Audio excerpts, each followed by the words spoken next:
Macaroni বানাচ্ছি।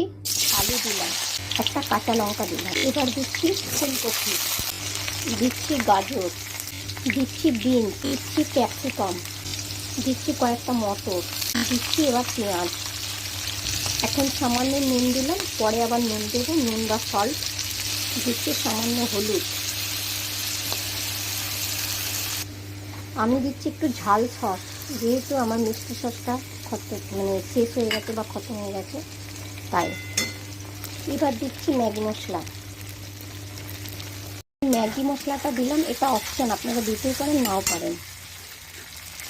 এবার ম্যাকারনিটা আমি প্রেসারে বয়েল করে নিয়েছিলাম, একটা সিটি দিয়ে 2 মিনিট রেখে দিয়েছিলাম ঢেকে। আপনাদের প্রেসারে অসুবিধা লাগলে আপনারা ডেকচিতে বা পাতিলাতে করে নিতে পারেন।